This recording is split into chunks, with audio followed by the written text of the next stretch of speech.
All right, I've somehow lost the screen share. Is it still showing for everyone else? I can see Nathalie's slide, yes. Okay, cool. All right, I'll just go ahead and introduce her Okay. and then yeah. But welcome everyone. So this is the latest installment of the SSE initiative by SSE GSAC to highlight the recipients of the Lewontin Early Award.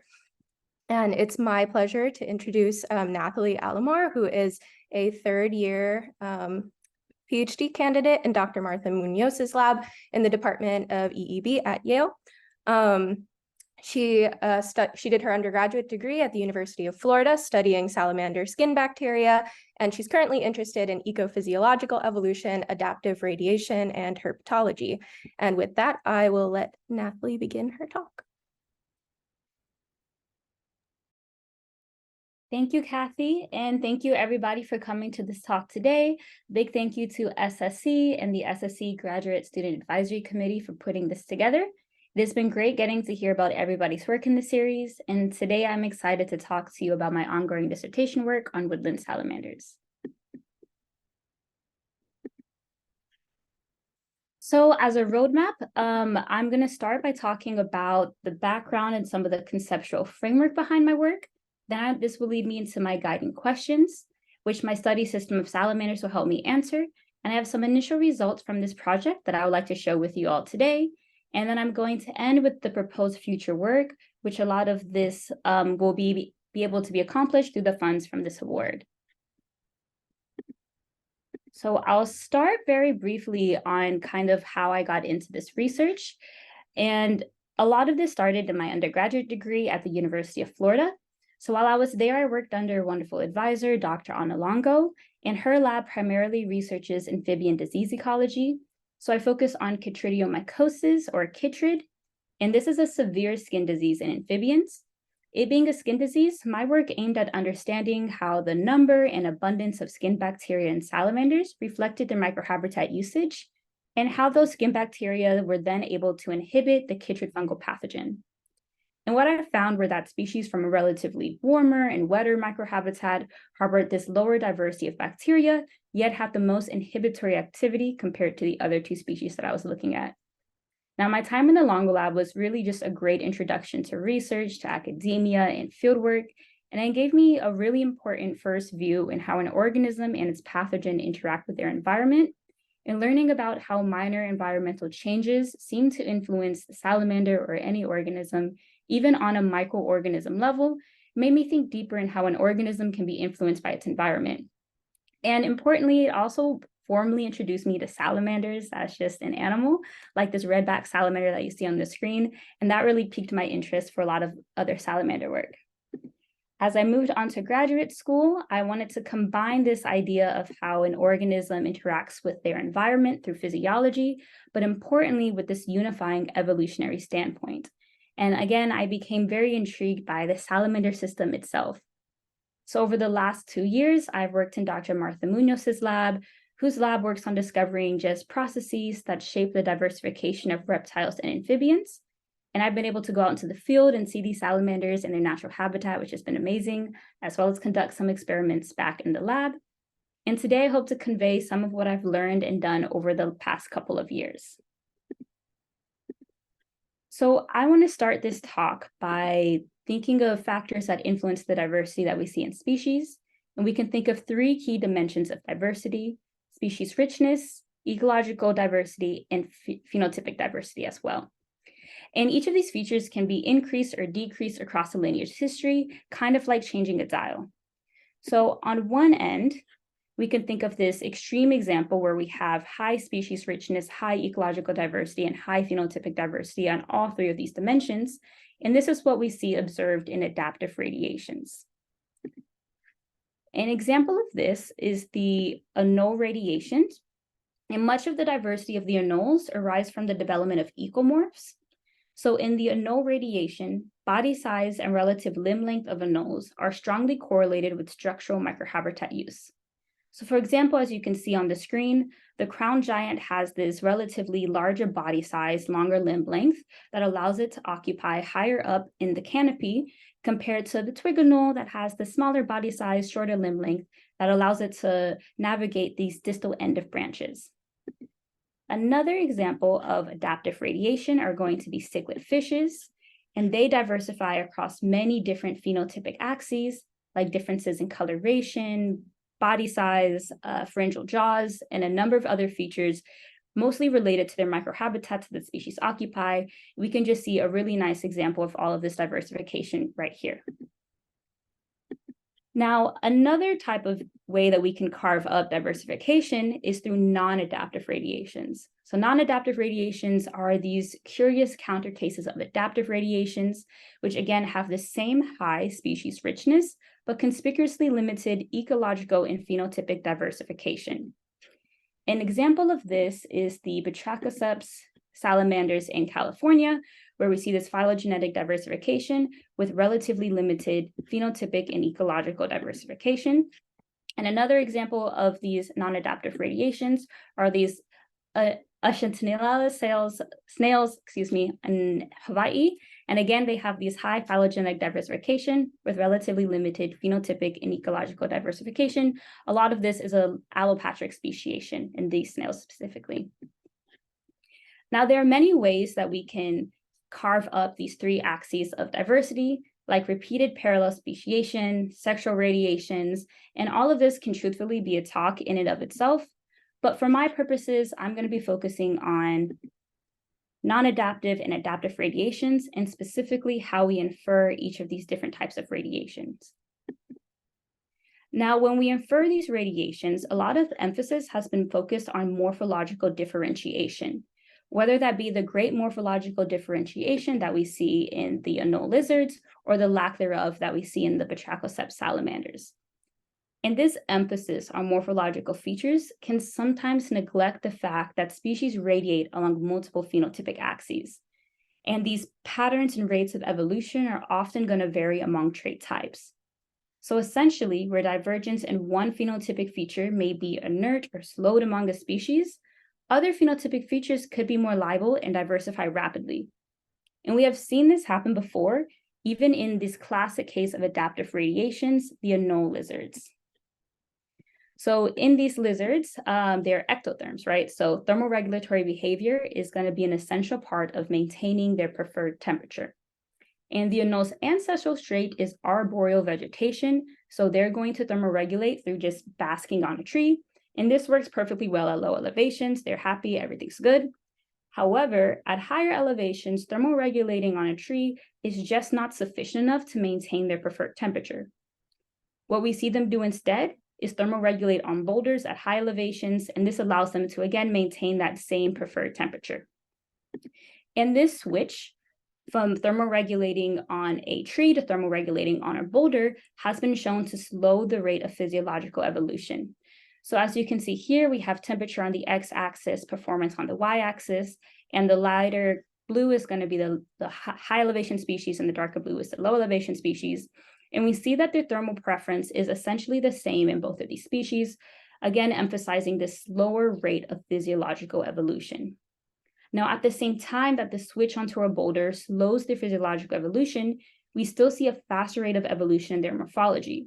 So here we can see how the high elevation species is having this flatter skull and shorter hind limbs that allows it to occupy these boulders and get to their preferred temperature, compared to the low elevation species that need a different type of morphology to bask on the trees. So just in this one example, we can see how depending on which phenotypic trait you consider, the rate of evolution may be relatively slow or relatively fast. So to briefly summarize, we see that morphological traits are the primary trait of choice when considering radiations of any kind, but we know that even in these species-rich adaptive radiations, there can be both stasis and divergence in different trait dimensions. And this has led to my primary guiding questions for my work of how biased are inferences about diversification based on the traits that we examine. And if we're looking at certain traits, does that mean they're independent or dependent of another trait? And to get at these questions, I'm using a very well-suited system, Plethodon salamanders. So as an introduction to our system, salamanders are a part of, our sister to anurans are frogs, and they're part of class Amphibia, which also includes the lesser studied caecilians. And if you were to look at the species richness of salamanders across the world, you'll see that we have this high species richness right over here around the Appalachian Mountains, more so than anywhere else. And this is where a large chunk of my fieldwork actually takes place. Now, the family that I work in is Plethodontidae, or lungless salamanders. And this lungless feature is going to be really important, and I'll talk about this in just a little bit. But this family accounts for 2/3 of salamander diversity. Now, they're primarily found in the Americas, but we do have a few lineages in Europe and even a species in Asia, which is super cool. And these are a few examples of just the beautiful diversity that we see across the family tree. There's differences in morphology and the developmental biology, the environments that they inhabit, and so much more. And even we can see this some species from the Blitogosa genus who use the prehensile tail to hang from trees, which is truly amazing. But my work is going to be focused on the Plethodon genus that you see highlighted here. And the Plethodon genus are woodland salamanders, and this is specifically going to be from the eastern United States, which is where the majority of the species are. There are a few in the western United States, but all of my work be focused on the eastern Plethodon. So here's a few examples of the species that I work with, Plethodon salamanders. So these are terrestrial woodland amphibians. Depending on how the day looks, you might find them underneath like a large rock. You can find them under a large log, or if it's really good conditions, which would be just like a very rainy night, you might see them kind of walking across the forest floor that you see here. And you can see an example of kind of what these environments look like in this lower left-hand corner. So we're looking at the woodlands in the Appalachian Mountains. Now, the Plethodon salamanders can be split into 3 different sublineages. We can start first with the Plethodon cinereus complex that you see here in the red node, and this includes the redback salamander that I mentioned in the beginning. The blue node has the Plethodon welleri complex, and the green node with the most amount of species is the Plethodon glutinosus complex, commonly known as the slimy salamander. And this tree is going to be the tree that I'll be using when I showcase my preliminary results, and this tree does a really good job at dividing between the main sublineages, but there are still some species delimitation issues with closely related species that I'm hoping to tackle with my work as well. So these salamanders are also a classic case of highly cryptic species. And this has caused some initial problems of identification, like, decades ago. And several of these species were first identified through genetic analysis alone. So for example, I have these 6 species kind of up on the board, and you might assume that these are, just by looking at how they look like, that these are 2 species, right? So we have like the top group that looks pretty similar and the bottom group that also looks pretty similar. But what we now know through molecular analysis is that these are actually 6 distinct species. They just have very minimal morphological variation. Now, despite having this minimal morphological variation, this clade has a paradoxical high mix of species richness, especially for members in the glutinosus clade, and they have this really rapid species diversification compared to the other 2 sublineages. And this puts itself as just a textbook definition of a non-adaptive radiation. And so this is really perfect for me because there are several features about this clade that encourages a deeper look at its radiation and to more rigorously investigate the idea that this is a non-adaptive radiation. And I specifically want to focus on their microhabitat preferences and the physiology of these salamanders. So we'll start with the microclimate preferences. On the right, I have a tree and it's showing their preferred temperature across the sublineages. So a color of red is going to be a hotter or warmer temperature, and blue is going to be a cooler temperature. And as you can see, there are different temperature preferences within the glutinosus sublineage that's preferring these warmer temperatures compared to welleri and the cinereus sublineages that are kind of preferring these temperate and cooler temperatures. And what's another important thing to note is that they're not all preferring the same temperature within their sublineages. So for example, for glutinosus, we're seeing a lot of variation in the temperatures that they're preferring, and we're seeing a lot of variation between and within sublineages. And we see the same thing happen when you look at their preferred humidity. So again, we're seeing differences between each of the sublineages. So glutinosus is preferring kind of this wetter humidity, So values of blue are basically showing a more wet environment or a cooler, with a cooler temperature or cooler humidity, excuse me, and red's going to be a more drier condition. So again, we're seeing variations within and between sublineages. And a natural next question is, are these species in any way adapted to these microclimate preferences? And how might that be reflected in their physiology? So are the ones that are in this warmer and wetter environment that they prefer differ from those in these cooler and moist and cooler and drier ones? So let's first explore what that would mean for their hydric physiology. So to start, amphibians' water loss rates has been a pretty active area of research for a while, and we can think of two non-mutually exclusive ways of how these water loss rates may vary. And understanding this variation across the whole plethodon clade is going to be important because plethodon salamanders are completely terrestrial. So they completely live their whole life on land. They have no aquatic developmental stage, which is different from other members in their family. So their hydric physiology is going to play an important role in ensuring that they don't desiccate, that they don't dry out. And the first factor we can think of that's going to play a role in water loss rates is body size. Because again, despite this low morphological differentiation, we do see that body size varies between some species of plethodon. So having a smaller body size is going to result in a higher surface area to volume ratio, which can lead to higher water loss rates. Compare that to a salamander that might have a relatively larger body size. It's going to have a higher surface area to volume ratio or a lower surface area to volume ratio and lower water loss rates. Now, it's important to note that morphology is not the sole factor influencing water loss rates, and that the salamander's environment can also have an impact. So for example, we can think of salamanders at lower elevations, and this is also an important point to consider, considering that these are mountain salamanders, right? They're found across the Appalachian Mountains at varying elevational ranges. So understanding how they might adapt to different elevations is going to be important. So again, salamanders at lower elevations, it's going to be warmer there, it's going to be drier there, so they might be more desiccation tolerant. Compare that to salamanders that are in higher elevations, which is going to be colder, it's going to be moister, so they might be less desiccation tolerant as they are not adapted to these high desiccation conditions. And the question might then arise if there's a potential concern for desiccation or drying out, because again, fully terrestrial salamanders, why aren't all of these salamanders desiccation tolerant all the time? And this leads me to my next physiological trait of interest, which is going to be metabolism and respiration. And what we see is that there's this trade-off, this delicate balance between respiration and desiccation tolerance. Again, these salamanders are completely lungless, so they rely on skin respiration. You can kind of think of it as them wearing lungs on the outside. So as a result, they require a moist surface for oxygen to absorb, just like we do in our lungs.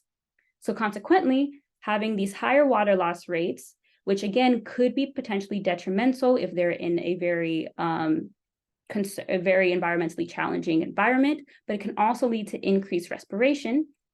On the other side, if they have these lower water loss rates, which again can be really beneficial as they don't have to worry about drying out as much, but it could also decrease respiration.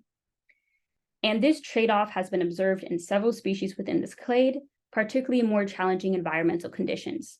However, a comprehensive look at water loss rates and metabolic rates has yet to be done across this whole clade. Now, outside of moisture, temperature is going to play a big role to these ectothermic animals, especially these critical thermal limits. So we can understand critical thermal limits by observing this thermal performance curve. So here we have two axes. In the x-axis, we have body temperature. In the y-axis, we have relative performance. And what we see is that there's this almost normal distribution relationship that many ectothermic animals have with temperature. So at some ideal temperature, they have their highest performance or the optimal temperature. But this whole graph is bound by these upper and lower critical temperatures, so CT min and CT max. And those values represent the temperature where an individual loses coordinated muscle function and is no longer able to right itself if you were to place it on its back. And it could be likely close to its lethal limits. So this is going to be a crucial feature to consider and measure across this whole clade. So in summary, this group is a key system to consider this multidimensional perspective of phenotypic diversity.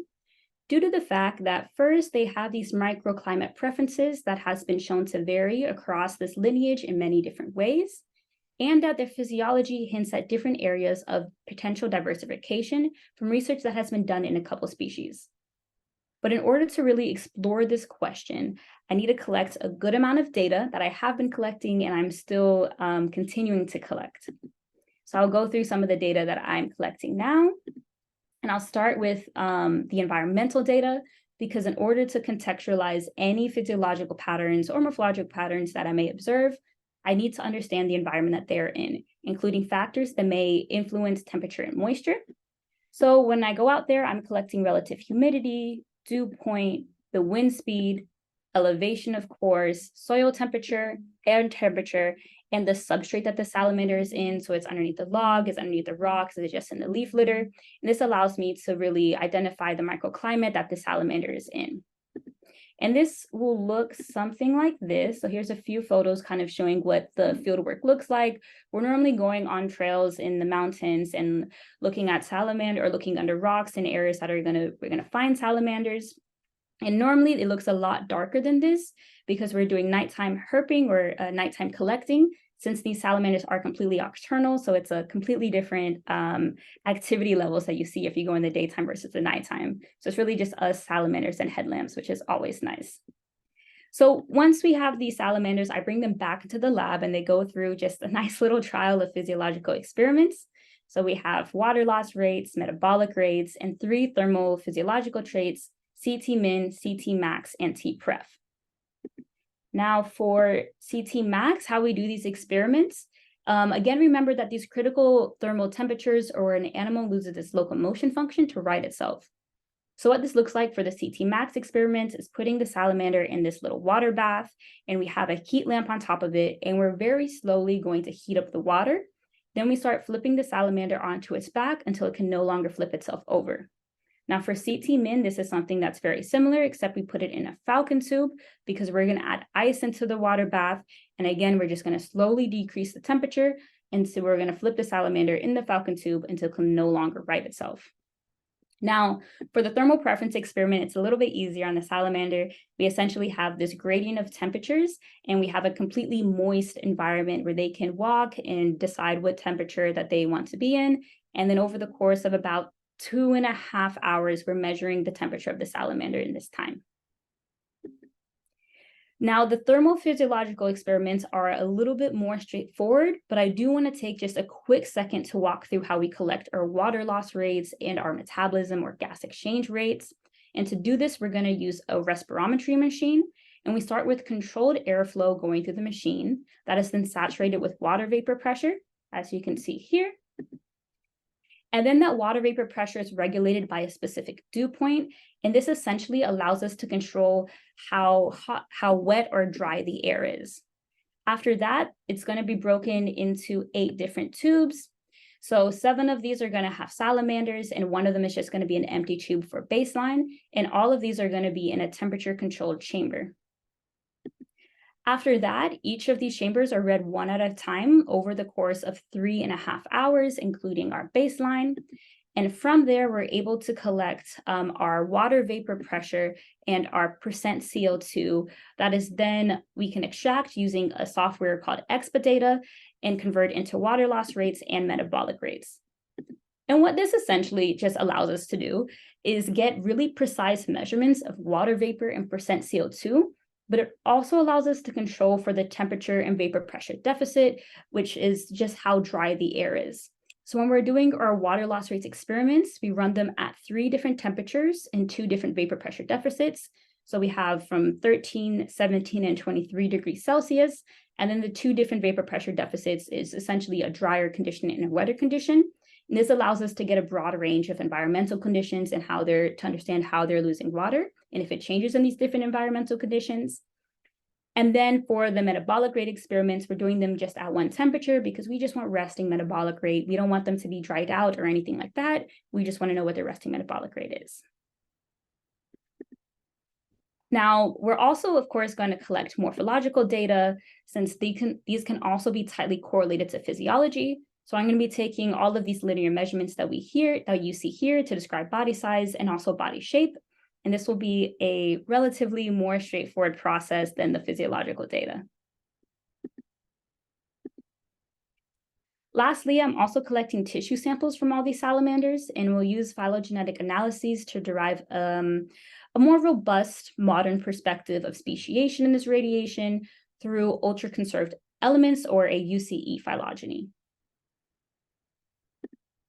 And what all this allows me to do, to kind of summarize all of this work, is build this large data set that includes environmental data, physiological data, genomic data, and morphological data to really explore these woodland salamander radiation from a multidimensional perspective.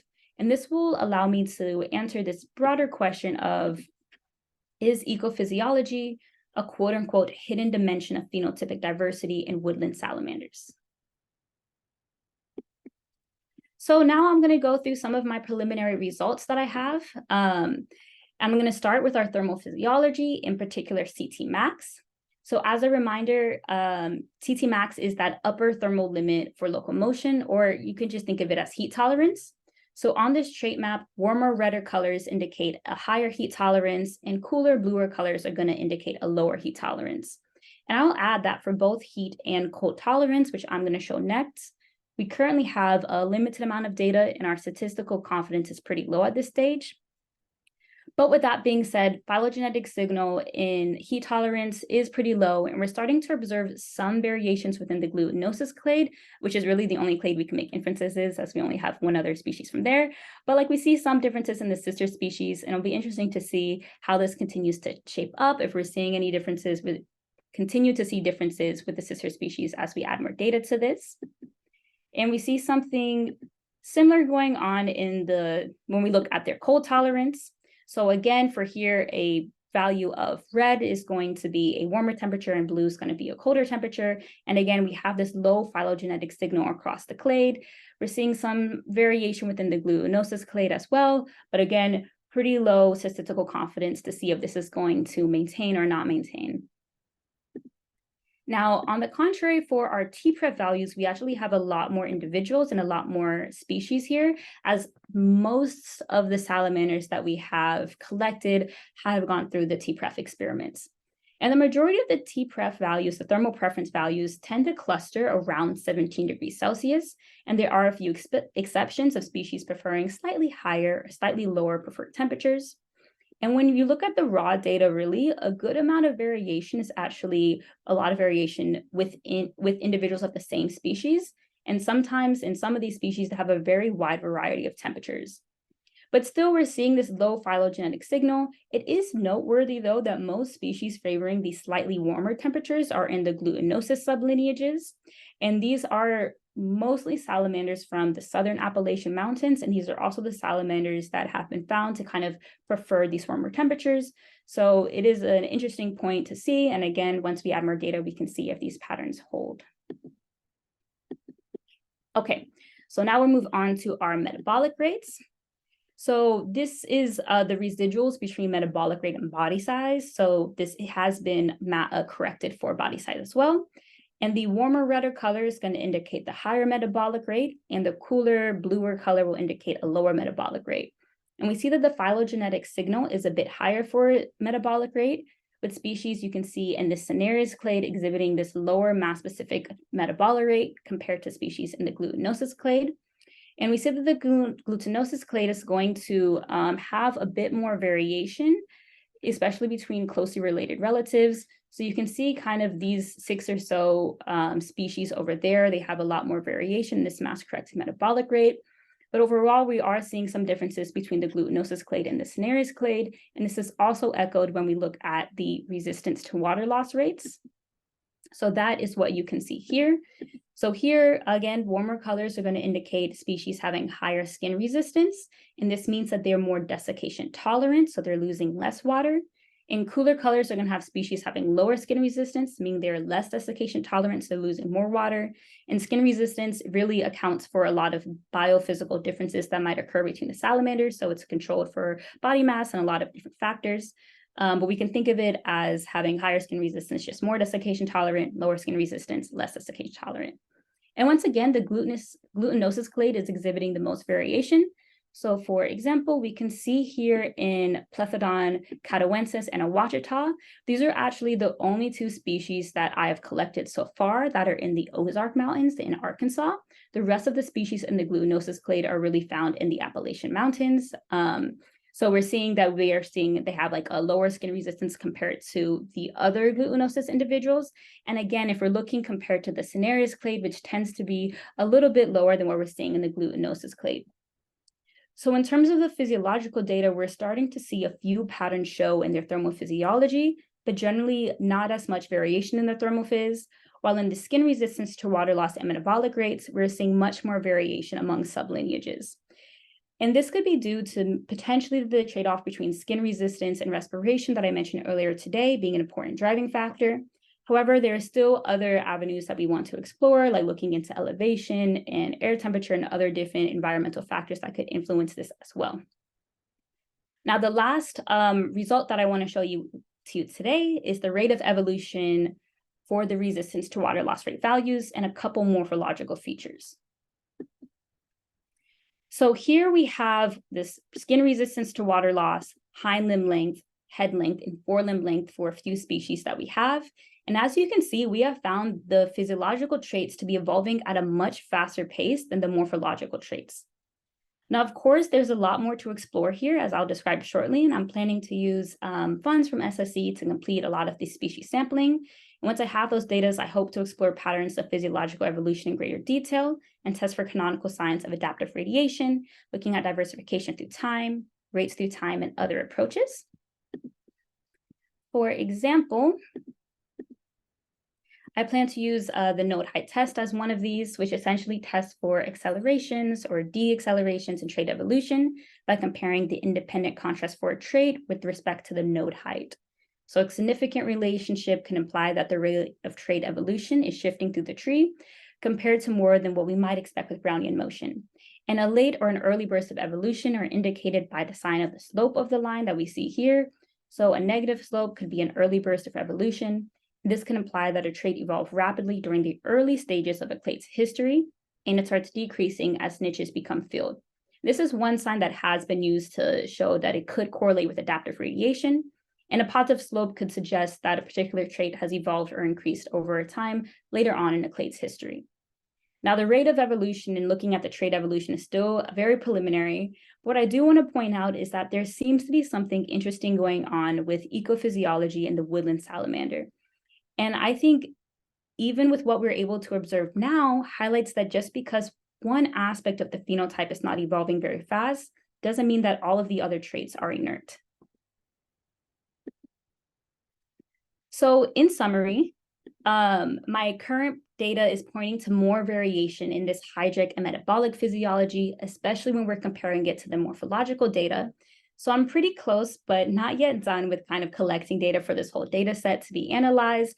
And in all of these kind of sections, I still have a little bit more data to collect. And this will help me be able to put to test this idea of Plethodon salamanders being a non-adaptive radiation. And regardless, this is going to contribute to our understanding of ecophysiological evolution in salamanders and mechanisms underlying their very high diversity that we see here in North America. Okay, so for the last part of this talk, I'm just going to kind of talk about what I plan to do with the funds that SSE's got me and update on a little bit of what I have done. So up to this point, I've collected 265 individuals from 25 species, which has been such a roller coaster, but really fun. And as you can see from like all of the data that I've shown, there's still a number of missing species that I intend to incorporate. But because of SSC and the funding from this award, it has helped me and will continue to help me collect more of these species. So right now, or at least at the time of my award, my goal was to collect 14 more species. I got this award in May. And prior to that point, a lot of my collection has been kind of like really strongly in like the southeastern United States, where we have South Carolina, North Carolina, Virginia, West Virginia, and Tennessee. And this is really where we see a lot of diversity of salamanders. And right now I'm trying to collect basically a lot of stragglers. So we have Ohio, Arkansas, Alabama, and Georgia. I've been to some of these states already, but I still need to collect a few species from there. And that's kind of been the main goal. But Virginia and West Virginia, I was actually able to complete just a couple of weeks/months ago. So these are a few of the salamanders that we were able to find. So I've collected so far 7 species from the 14 that I had aimed to collect. And I just have around 7 more, and this is maybe 8 to 10 more days of field work. I'm really hoping to complete this within the next couple of weeks. But a lot of these sites that I have collected from have been from Virginia or West Virginia, and these are very high elevation species. So as you can see here, we're kind of at like the top of the mountains, and a lot of the points that we've collected at have been like the highest elevation in Virginia or West Virginia. So it's been a lot of fun seeing a lot of different species of salamanders and bringing them back to the lab. And now a lot of them are acclimating, getting ready to start kind of like the throw of physiological experiments that they have to go through. And then one thing I do want to mention about at least one of these trips is that I've been able to go with some undergrads as well, which has been really fun. So we take them out to Virginia and let them literally get their hands dirty, flipping logs and rocks for salamanders, which has been really great to have them in the field, kind of like seeing the animal in their natural habitat and really getting them to think of questions related to, evolutionary biology, ecology, and just research in general. That's been just like a really fun time of these last few trips. And I also want to mention that the salamanders that I collect in the field are also going to be instrumental in projects beyond just this one. So like I mentioned, I really want to create this UCE phylogeny. This will be really important for a lot of the comparative methods that I want to do with this work. But on top of just getting this more robust family tree, I also am going to be doing some work looking at hybrids. So we have a few hybrid populations that I've collected over the last kind of year or two. So for example, we have Plethron sherbani, and this is a high elevation species, and Plethron teahali is this low elevation species. And at this mid elevational range, we kind of see this hybrid population that literally looks like a mix of these two, kind of just phenotypically speaking. And because of the salamander's really, really large genome, which I won't get into right now, but they have a very, very large genome, which made it kind of difficult for a lot of these advanced genomic methods. But recent years, it's been a lot of progress in there. So I really want to investigate their genetic background and their ancestry of these hybrid populations. Also, the other fun thing about this work is that we're collaborating with the Riddell Lab that's at UNC Chapel Hill. So research in Eric's lab has shown that without incorporating skin and boundary layer resistant values, estimates of potential activity time and energetics can be greatly underestimated. So you can see these are kind of these estimates without incorporating skin and boundary layer resistance, which look pretty dire. But when you do include skin and boundary layer resistance, you see that we have been underestimating. And this work has been done so far with one species of salamanders, Plethodon metcalfi. But the goal with this collaboration is to include all of our physiological data into these biophysical models, providing a more comprehensive spatial and phylogenetic perspective of the vulnerability to climate warming in this imperiled lineage. And this is going to be really important. These salamanders are an indicator species. They play a very important role in the Appalachian Mountains or in any of the mountains that they're found. So being able to help understand how they're going to be impacted by climate change is going to be super important.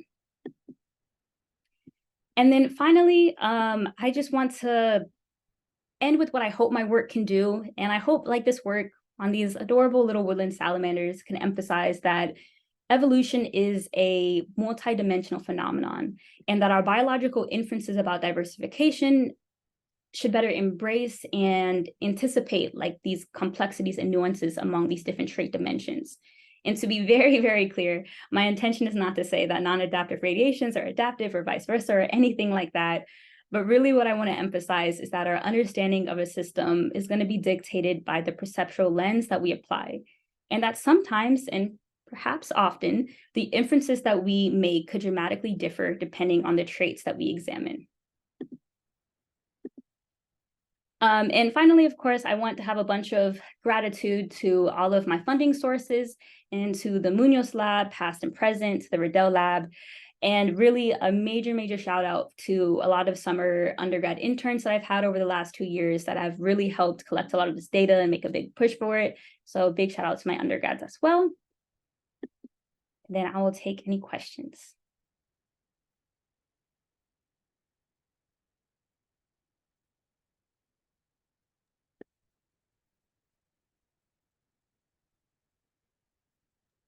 That's awesome. Thanks so much, Nathalie, for your talk. Yeah, feel free to unmute if you are interested in asking a question, or type it in the chat and we can read it out.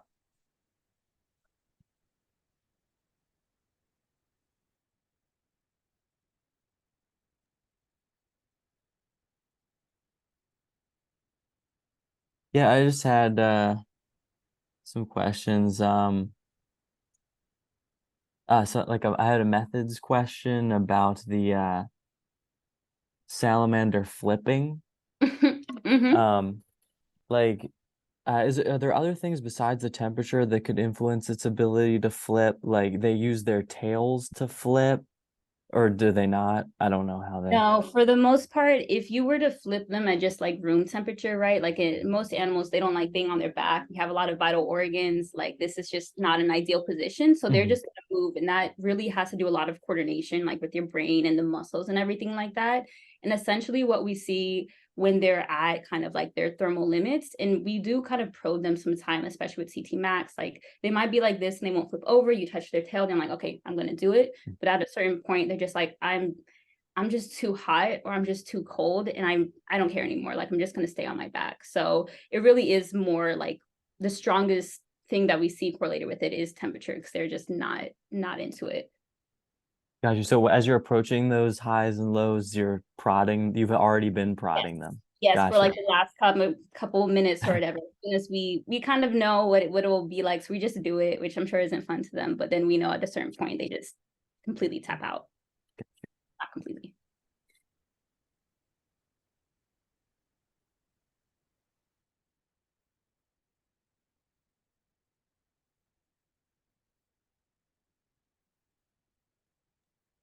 And I thought I have someone a had their. question. There we go.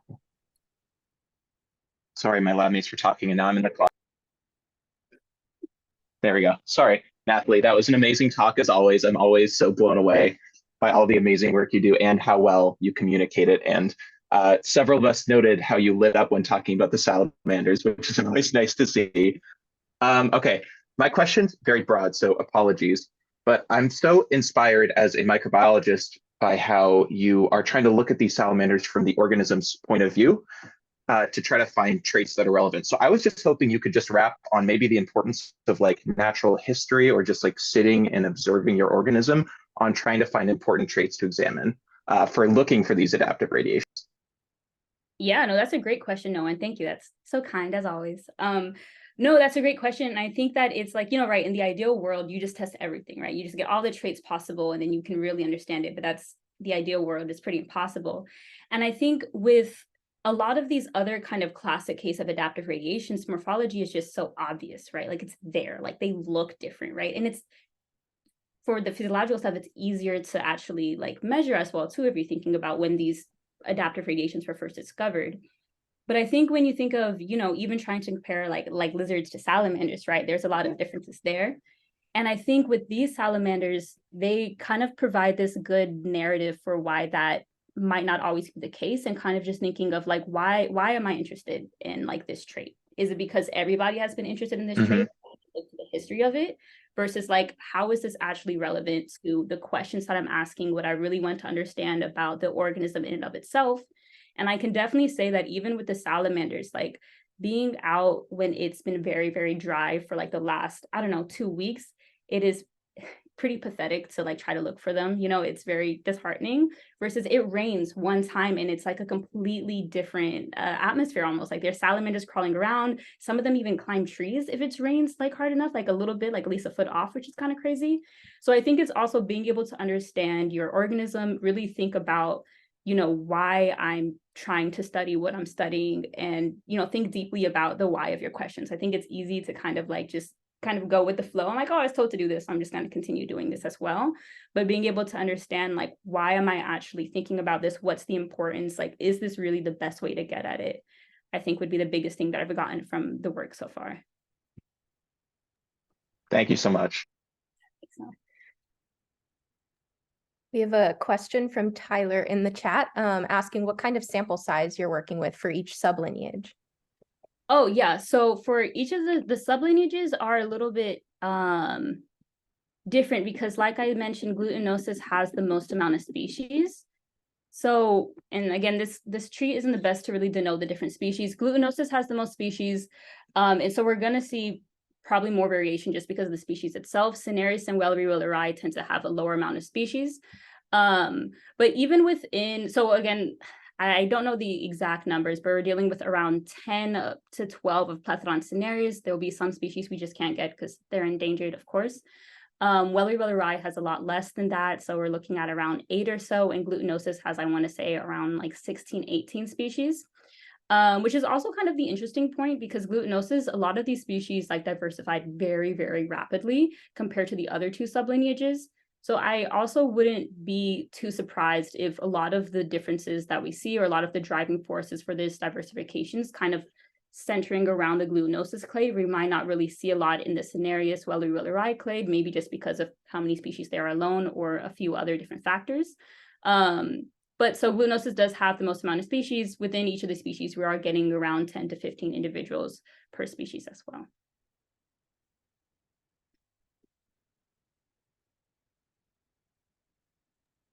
I have a question, especially in species where you're seeing variation among individuals of the same species. Do you have any speculation for why that might be? And also, especially given your prior interest, is there anything known about how the microbiome might contribute to the variation in the physiological traits in these salamanders?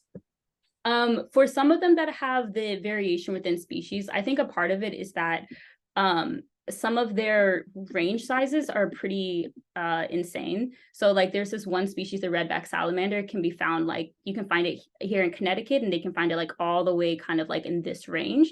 And there's some that you can find like in one mountain, right? So some of it could also just be population differences, which I haven't looked at too much, but it is a possibility. In terms of the microbiome, I think that's super cool. I would have loved to, as I've collected this, also swab all of these salamanders and kind of see like what's going on there compared to the physiological stuff. Potentially, I can't speak too much on that. I would love to see how they might differ through it, because I'm sure there could be even more looking into, what bacteria that might be, impacting any water loss rates or anything like that. But no, I haven't looked into that. I would love to do that, but great question. I think about it often. Cool, thanks. Am I allowed to ask another question? Yeah. This one's more like narrowly focused, but I'm curious, since you mentioned like ranges, like how much of this region are there many salamanders coexisting within a single geographic spot? Are they filling different sort of sympatric niches, if I can say that? And also I'm curious whether they mate in the lab as well. Some of them do have some sympatrixy that we see in the field. So there's a good chunk of them, especially in the like glutinosis lineage that has a lot of species, where it's like if you're in Alabama, if you go to like the north, it's one species. If you go to the south, it's a different species. If you go to the west, it's a different species, right? So some of them are very clearly kind of broken up by the geography. But there's others, you go to North Carolina, you're going to see not just in like Plethodon genus, but like there's going to be other genuses, Desmox, Euryssia, just this like a beautiful salamander party there. So they do have some symmetry, which is very interesting, and not just within their own genus, but with a bunch of others part of the salamander family. No, they don't mate in the lab. That would be so nice, but they have actually been known to be very difficult to mate and to reproduce in the lab. Oh, that's a bummer. That would have been really cool, but Cool. Yeah, I know. Not like bacteria.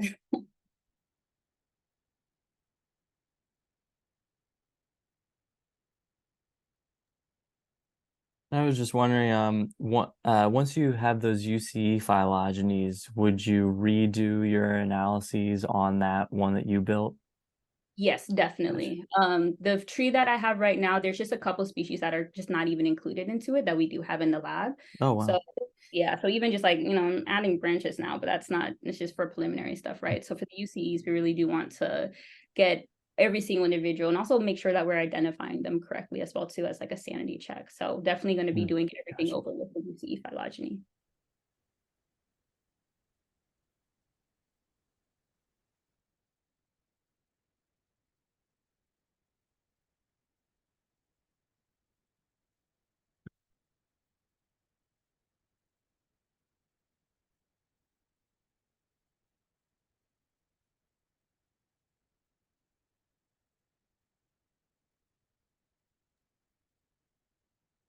All right, well, if that's all the questions we have in the video in the chat, we'll thank Nathalie again. Great talk, very passionate talk, like they were saying about like Noah said, you really did light up with salamanders pictures, especially that tree hanging one.